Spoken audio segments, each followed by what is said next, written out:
So I'm going to give a small talk to give you an idea about audiology and hearing in Saudi Arabia. So I am Shaza Saleh. I'm the president of the Saudi Society of Speech Language Pathology and Audiology.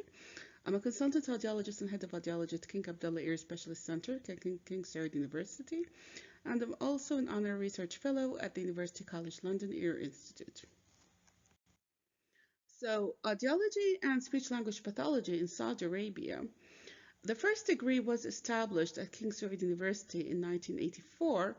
At the moment, we have 7 universities that provide professional undergraduate and or postgraduate degrees in speech language pathology and audiology. We have more than 1,150 licensed professionals in the field and approximately 450 current students in the field. Audiology services in Saudi Arabia, we have neonatal hearing screening, which is mandatory since 2011, and some programs have started in 1985. Saudi Health Council set a two-technology, two-stage protocol, and the screening, we want to ensure normal hearing in both ears and not only in one ear. Free audiological services at hospitals, either at the Ministry of Health or university hospitals, military hospitals, National Guard hospitals, and health centers under the Ministry of Education for all Gulf country citizens and even refugees. Although in Saudi Arabia we don't call them refugees, but we do have refugees from Syria and Yemen, and they get free services. And also for employees and their dependents of government and university hospitals. We have free hearing aids and auditory implantable devices, including cochlear implants, for all Gulf country citizens, refugees, and employees and their dependents at certain governmental and university hospitals.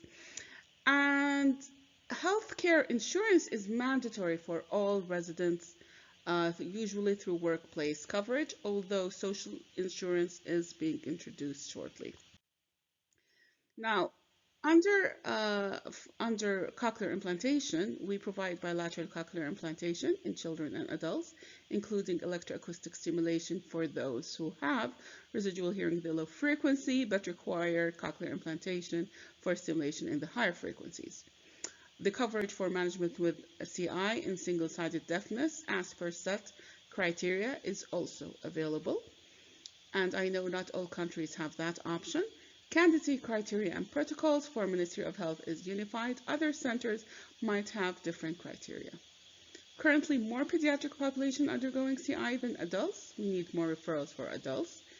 And educational support is present for this population, although changing the mindset is also something I would consider for education of this population, so they would be enabled to enter any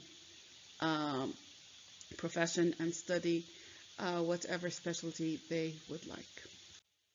I'm going to talk a little bit about the Saudi Society of Speech Language Pathology and Audiology, and because it does try to help educate the professionals and also spread awareness. So it was established in 2003, making it the oldest and strongest speech language pathology audiology society in the Gulf countries. And it has continued to provide clinical workshops, conferences, and academic training activities targeting professionals. Some of the professional development activities organized by SPA in collaboration with local centers were mandatory requirements for audiology trainees who were enrolled in the Saudi Higher Diploma in Clinical Audiology, which is a 2-year clinically based postgraduate program under the Saudi Commission for Health Specialties. Now, SPA took on the professional and ethical obligation of educating the public and influencing policies to elevate awareness in healthcare by organizing public awareness campaigns, preparing educational material, and providing professional consultations to ministries, organizations, including the Saudi FDA and Saudi Commission for Health Specialties. And I have to mention that there is a sister society, which is the Saudi Society for Otorhinolaryngologists, or ENTs, which also helps in this matter. Now, since 2017, just talking about this society, We have organized more than 100 workshops, 2 international conferences, collaborated in the organization of actually more than 2 international conferences, 2 national conferences. We had more than 23 public awareness campaigns, and we also tried to help during COVID. So we developed language stimulation material series, which was distributed in 5 countries within 3 hours of release. Educational series about postgrad programs, interactive competitions, professional advice to ministries and institutions. Now, when we're talking about Saudi Arabia and its contribution to the field of hearing, whether it's audiology or ENT, I do have the numbers for the Saudi contribution to the International Federation of RRL Societies' latest conference, which was held in 2023. The Saudi Arabia contributed approximately 23% from the total contribution out of the 43 countries. And we in Saudi Arabia look always forward to fruitful collaboration in order to paint a brighter future. And I thank everyone who have listened to us, and I hope you have a wonderful hearing day. And may this day bring a change in thought and make